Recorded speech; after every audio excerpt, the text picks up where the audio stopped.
पहुना मिथिले में रहुना कि जवने सुख बा ससुरारी में, कि जवने सुख बा आहै ससुरारी कि जवने सुख बा पहुना। अच्छा, यहाँ के कोई दामाद भी आए हैं क्या? इस गांव में कोई दामाद लगते होंगे। अच्छा, आप दामाद लगते हैं? आप भी? अच्छा, यही शादी हुई है तो आप ही के लिए समझ लीजिए, आप ही के लिए, ठीक, जो पावन होंगे कि ए पहुना ये मिथिले में पहुना मिथिले में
जो काले लोग होते, जो करिया होते हैं, मजाक में कैसे कहते हैं, रोज सवेरे उपटन मल के से नहवाई हो,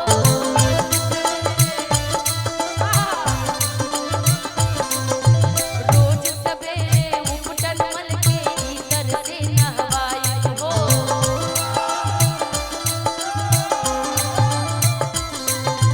4 महीना के भीतर 4 महीना के भीतर करिया से गोर बनाई हो, 4 महीना के भीतर करिया से गोर बनाई, 4 महीना के भीतर करिया से गोर बनाई। झूठ कहत ना माने तनिको, झूठ कहत ना माने तनिको, झूठ कहत ना माने तनिको, मौका एको देहुना ए पहुना मिथिले में रहुना, ए पहुना मिथिले में रहुना।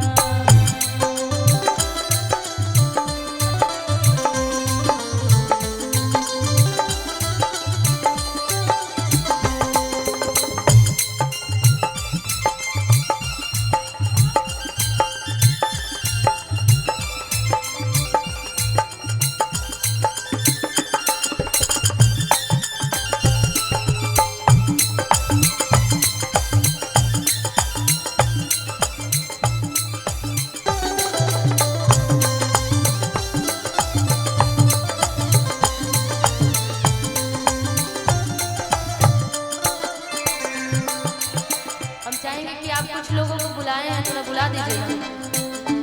रंजित भैया बुलाइए, पता तो चले कि गाली दे कौन रहा है निशा के साथ साथ। ए पहुना मिथिले में रहुना, ए पहुना नित नवीन मन भावन व्यंजन पर सब कंचन धारी हो,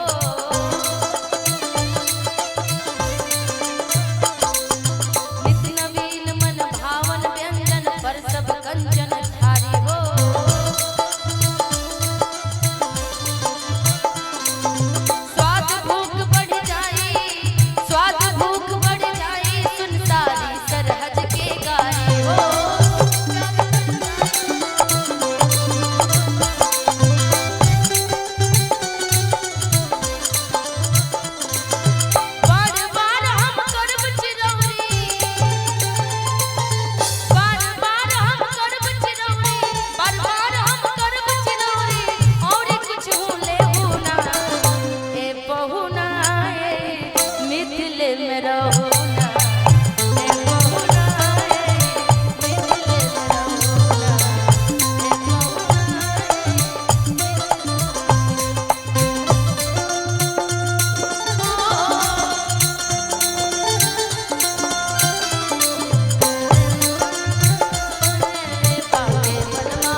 बिमला दूधमती में खिचड़ी रोज खिलाई हो।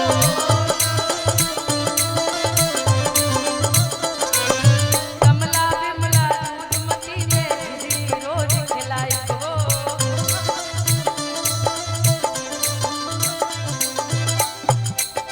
कमला बिमला दूधमती में खिचड़ी खूब खिलाई हो।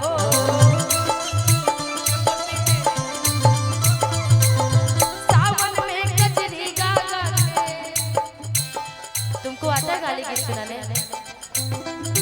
इधर देखो, सावन में कजरी गा गा के, सावन में कजरी गा गा के सुनाई हो।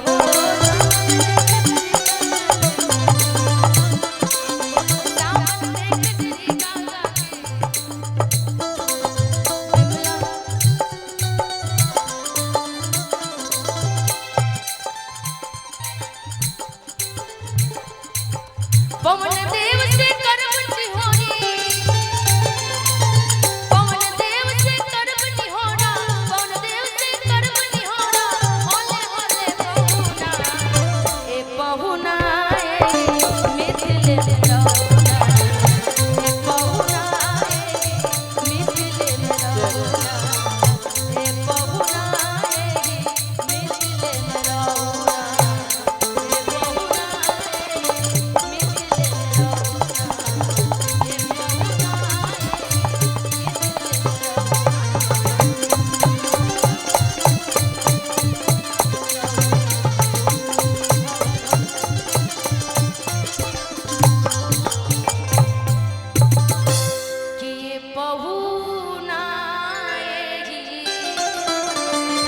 मिथिले में रहुना, कि जवने सुख बा ससुरारी, कि जवने सुख बा ससुरारी, कि जवने सुख बा कहूना, कि ये पहुना मिथिले में रहो।